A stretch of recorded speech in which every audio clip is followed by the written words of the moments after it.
우리 청년들 오늘 예배에 나올 때 어떤 마음으로 나오셨습니까? 제가 지난주에 예배에 대해서 말씀을 전했는데요. 그냥 조금만 앉았다가 한 3시 반 전에는 끝나니까 그냥 앉았다 가야지 라고 생각하십니까? 아니면 오늘 드려지는 이 예배를 정말 기도로 사모하며 나오셨습니까? 답은 안 하셔도 돼요. 나중에 하나님께 하세요. 한 가지 더 질문 드립니다. 우리 청년 여러분, 일주일 동안 예배자의 삶을 사셨습니까? 오늘 제가 좀 이따 말씀드리겠지만 그리스도인답게 살아가셨습니까? 마찬가지로 답은 안 하셔도 돼요. 하나님께 꼭 하시면 됩니다. 지난주에는 제가 예배란 무엇인가에 대해서 좀 간단한 주제를 언급을 했다면 오늘은 조금 무거운 주제일 수도 있습니다. 그러나 우리 청년들이 놓치는 부분 중에 하나예요. 그리스도인에 대해서 말씀을 전하고자 합니다. 저희가 이제 월요일날 쉬잖아요. 월요일날 제가 친구 목사를 만나러 갔어요. 네, 제 이름은 육바울이고요. 제 친구의 이름은 최선입니다. 한 글자에 선이, 최선 목사라서 이제 저희들이 고등학교 때부터 친구였거든요. 그러다가 진짜 우연치 않게 신학교로 오게 되고 신대원까지 졸업하고 지금은 대전 모 교회에서 청년 사역을 하고 있는 목사입니다. 그래서 이렇게 좀 저희들이 놀면서 막 했어요. 야, 최선을 다해 하자. 너는 바울처럼 살자. 제가 그러면서 살았던 기억이 납니다. 왜 제가 이 최선 목사 이야기를 생각을 했냐면 최선 목사님을 만났는데 가슴에 어떤 큰 금 십자가 배지를 달고 있는 거예요. 그래서 처음에는 저게 교회에서 주는 배지인가 그런 생각도 했거든요. 근데 제가 읽은 수필에 이런 글이 있었거든요. 가슴에 단 금 십자가가 크면 클수록 사기성이 더 높다라고 제가 말을 했어요. 야, 가슴에 단 금 십자가가 크면 사기성이 더 높대. 어떤 수필에 그런 말 하더라고.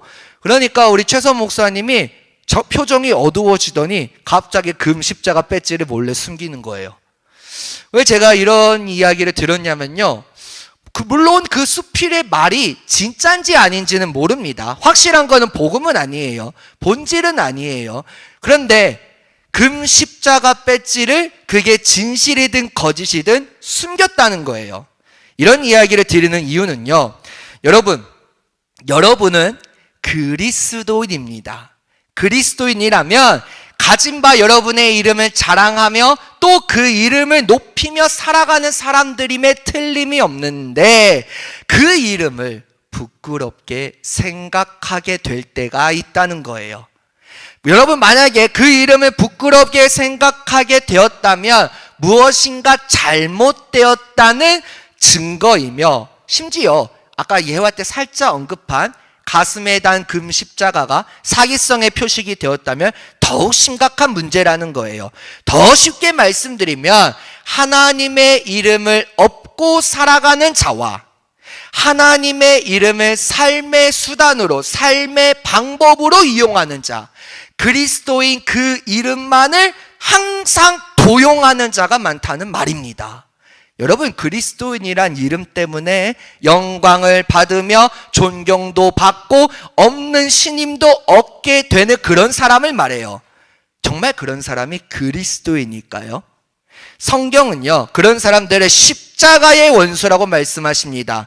빌립보서 3장 18절 말씀 우리 한번 읽어볼게요.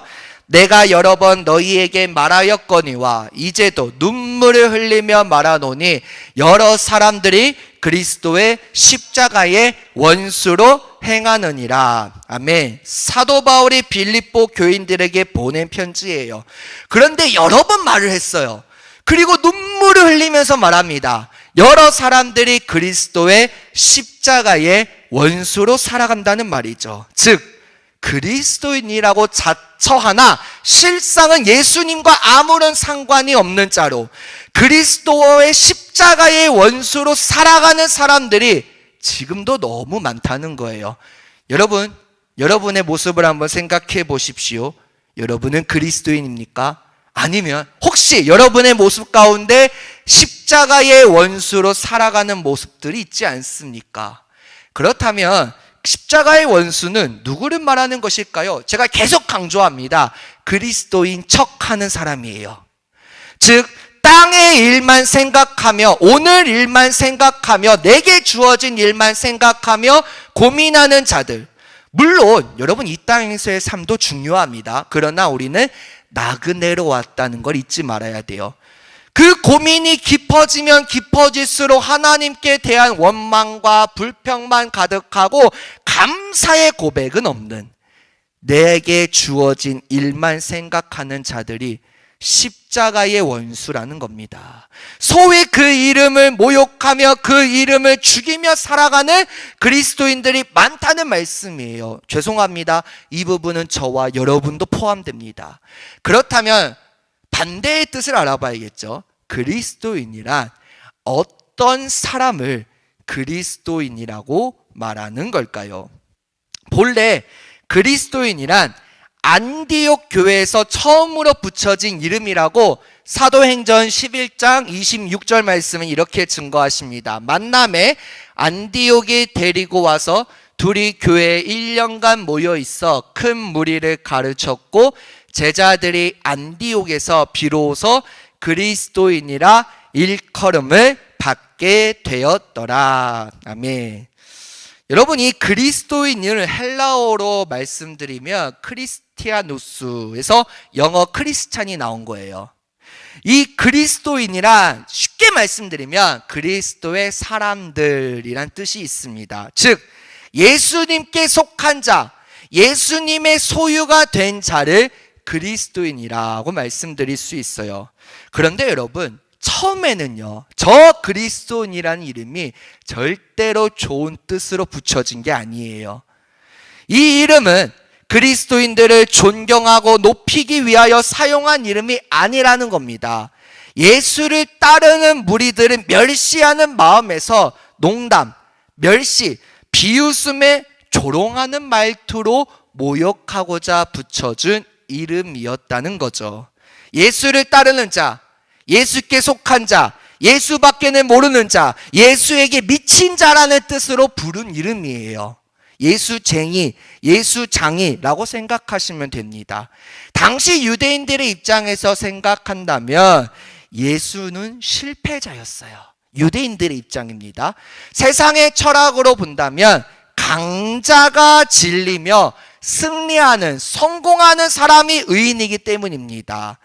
그런 관점에서 보면, 세상의 관점에서 보면 예수님은 약자며 패자였습니다. 더욱이 십자가에서 죽었다는 사실은 우리에게 큰 수치를 말해주는 내용이 되었습니다. 그 십자가의 죽음은요, 저주의 죽음이거든요. 나무에 달려 저주를 받으신 거예요. 당시 로마 시민들은요, 어떤 죄를 지어도 십자가에서 죽이진 아니었어요. 너무 잔인했기 때문에. 십자가는 그냥 일반 사형수가 당하는 게 아니라 정말로 저주를 받은 자, 반역자가 당하는 최악의 형벌이었습니다. 얼마나 잔인하면 지금 십자가형은 없어졌어요. 너무나도 끔찍한 형벌이라서 옛날 로마의 황실에서 식사할 때는 절대로 십자가란 말을 입 밖에 내지 못하도록 금지되어 있었다고 합니다. 이같이 가장 부끄러운 이름을 통하여 예수를 따르는 자의 별명으로 부르게 된 게 그리스도인이라는 것이죠. 그러나 이 사도행전 11장 26절의 그 무리들은, 제자들은, 사도 바울은 그렇게 불려지던 이름을 즐겨 받아들였습니다. 왜 그랬을까요? 다시 한번 여러분, 그리스도인이란 어떤 사람인가를 한번 생각해 봅시다. 영국의 시인 워즈워드는 이런 말을 했다고 합니다. 만사를 제쳐놓고 혼자 있는 시간을 갖도록 하라. 자신을 돌아보라. 그대의 영혼이 무엇으로 입고 있는지를 보라. 감히 그대의 가슴을 들여다보라. 그리고 거기서 발견하는 것을 위아래로 뒤집어 보라. 무슨 말일까요? 우리가 하루하루 살아가면서 우리가 어떤 사람인지 자신을 돌아보고 성찰해 볼 필요가 있다는 것이죠. 여러분, 그리스도인이란 좀 세 가지 의미가 있는데요. 첫째로 그리스도의 것이라는 의미가 있습니다. 그리스도의 것. 다음인가요? 제가 준비 안 했네요. 그리스도의 것. 그리스도인은 그리스도의 것으로 곧 그리스도의 사람들임을 뜻합니다. 예수님께 소속되었다는 것이죠. 우리가 그리스도를 예수님 또는 주님이라고 부르지 않습니까? 그런 경우는 주님의 것, 곧 주님의 소유를 의미합니다. 이 같은 맥락에서 보면 그리스도인이란 그리스도의 것을 말합니다. 둘째로 그리스도를 따르는 자라는 의미가 있습니다. 여러분, 여러분의 모습은 어떠하십니까? 여러분을 그리스도인, 기독 청년이라고 고백하는데 세상 사람들이 여러분을 정말로 그리스도인으로 인정해 주지 않고 있지는 않으십니까? 여러분은 진짜 그리스도인이세요? 시간이 지나면서 불행히도 그리스도인이란 말은 본래의 의미를 많이 상실했어요. 예수님을 진실로 따르는 것과 상관없이 종교적이거나 높은 도덕적 가치를 가진 사람을 지칭할 때 안타깝지만 그리스도인이란 말을 사용할 때가 있다는 거예요. 여러분, 제가 왜 이 말씀을 드렸냐면요, 그리스도인과 종교인은 분명히 다르다는 겁니다.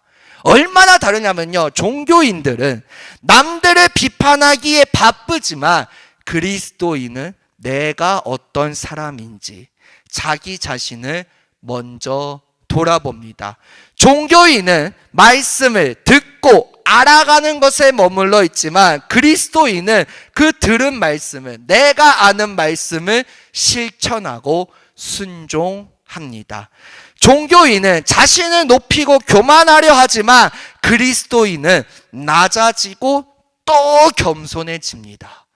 종교인은 성경을 단순히 읽고 보는 것으로 끝나지만 그리스도인은 그 말씀을 삶에 적용합니다. 더 있어요. 종교인은 내 만족을 위해서 기도하지만 그리스도인은 하나님의 뜻을 먼저 구합니다. 종교인은 내가 먼저 섬김을 받으려고 하지만 그리스도인은 내가 남을 먼저 섬겨줍니다. 종교인은 나의 유익을 구하지만 그리스도인은 먼저 배려함으로 남의 유익을 구합니다.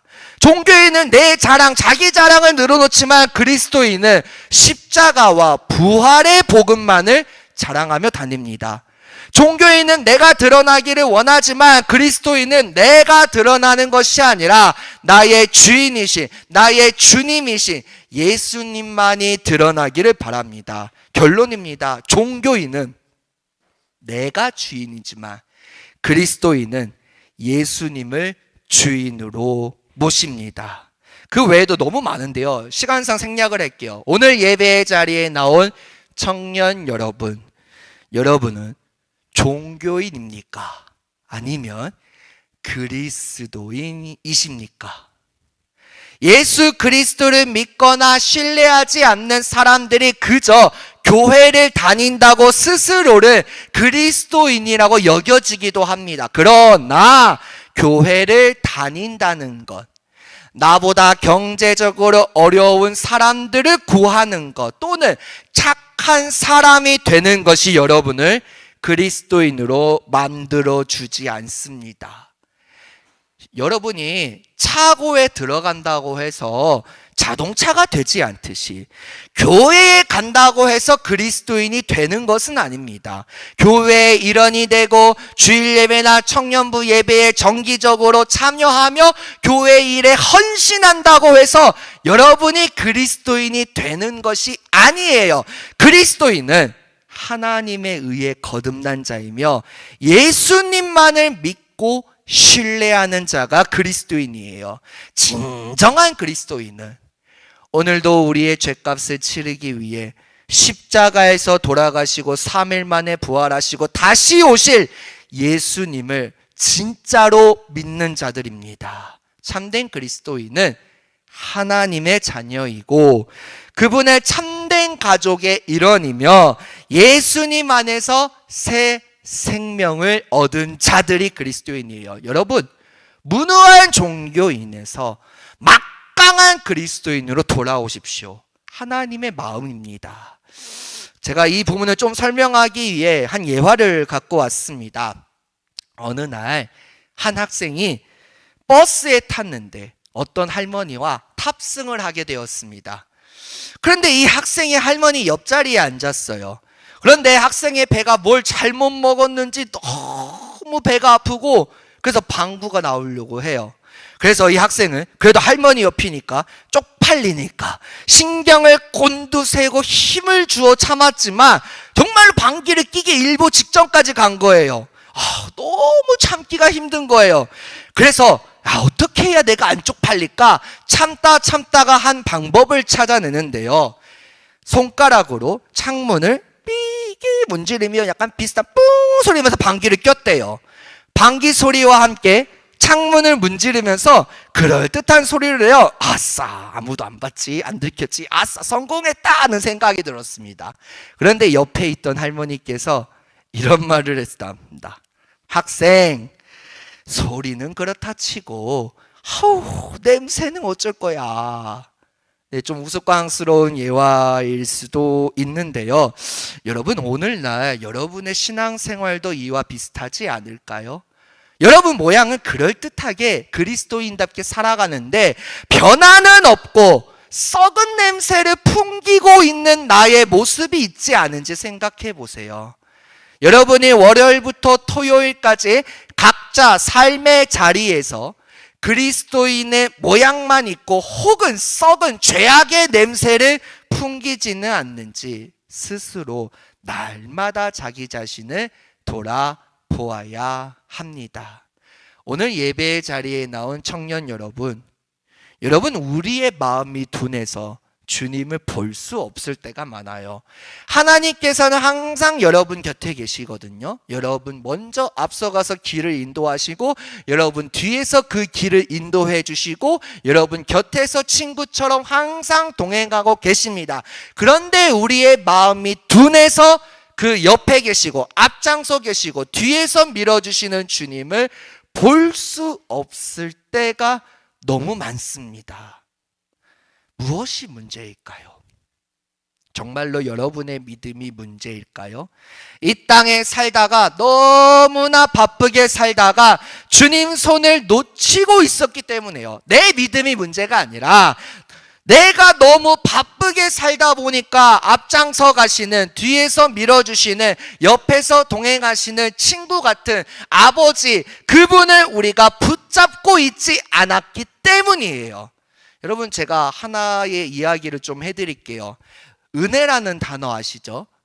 그리고 믿음이라는 단어가 있습니다. 제가 한 마지막 주에 이 믿음이란 무엇인가 좀 더 자세히 말씀을 드릴 건데요.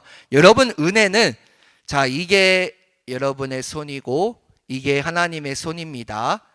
이해되셨죠? 제가 지금 이렇게 양손을 할 수가 없어서요. 그냥 이렇게 한번 해볼게요. 자, 이게 여러분의 손이고 이게 하나님의 손입니다. 은혜는요, 하나님께서 여러분의 손을 붙잡으시는 게 은혜예요.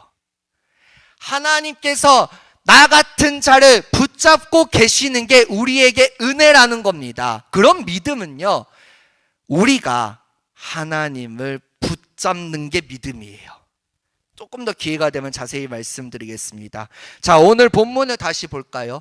믿음이 없이는 하나님을 기쁘시게 하지 못하나니 하나님께 나아가는 자는 반드시 그가 계신 것과 또한 그가 자기를 찾는 자들에게 상 주시는 이심을 믿어야 할지니라.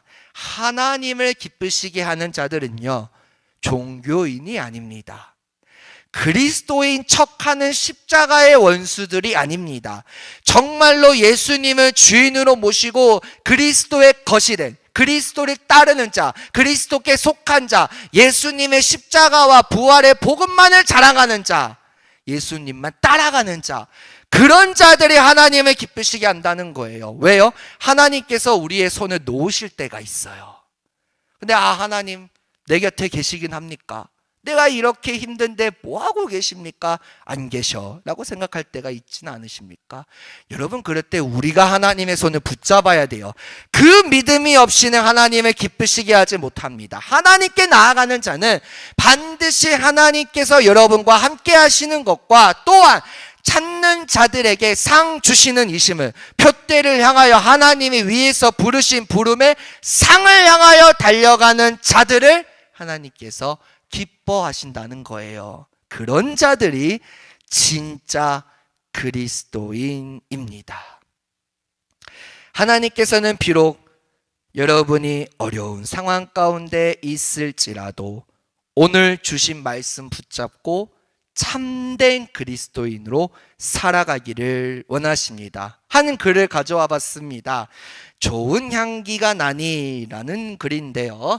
우리 몸에는 오래 있는 곳의 냄새가 밴단다. 그러니까 분명 우리에게서 그리스도의 향기가 난다면 예수님과 오랜 시간을 함께 했다는 것이겠지. 그 향기는 우리의 노력으로 내는 게 아니라 그리스도의 능력이 임하면서 덧입히는 거란다. 이런 향기 나는 사람들이 모이면 주님의 능력과 통치가 이루어지겠지. 이 글이 말하는 거는요, 여러분 가운데 그리스도의 향기가 나야 된다는 거예요. 예수님의 향기가 나야 된다는 거예요. 제가 지난주에도 말씀드렸습니다. 전도 물론 어렵습니다. 근데 백날 교회 나오라고 했는데 내가 그리스도인답게 살아가지 않는다면 전도 안 돼요. 죄송합니다. 전도 안 돼요. 전도 내가 그리스도인답게 정말로 살아간다면 친구가 와가지고 야, 너는 어떻게 그렇게 변했어? 야, 누가 너를 변하게 했어? 오케이, 지금이다. 궁금해? 따라와 하면 따라온다는 거예요. 왜? 그리스도의 향기를 풍기기 때문에. 정말로 그 그리스도인을 하나님께서 찾으시고 원하십니다. 이 세상에 수많은 예수님을 믿는 청년들이 많아요. 얼마나 한국교회가 많아요. 얼마나 많은 청년들이 예수님을 믿습니까? 근데 그냥 교회에 나오는 종교인들이라는 거예요. 여러분, 다시 한번 질문 드립니다. 여러분은 종교인입니까? 아니면 정말로 주님을 주인으로 모시는 그리스도인이십니까? 이제는 종교인이 아닌 참된 그리스도인으로서 오직 하나님께 영광 올려드리는 삶을 살아가는 저와 청년 여러분들이 되기를 주님의 이름으로 간절히 축복합니다. 우리 말씀을 생각하면서 찬양 하나 고백하기를 원합니다. 우리 찬양팀이 마지막에 고백했던 찬양인데요, 이 말씀을 딱 준비를 할 때 떠오른 찬양이 이 찬양이었어요. 바라기는 이 찬양이 정말로 여러분의 고백이 되기를 원합니다. 믿음이 없이는 하나님을 기쁘시게 할 수 없습니다. 우리 찬양할게요.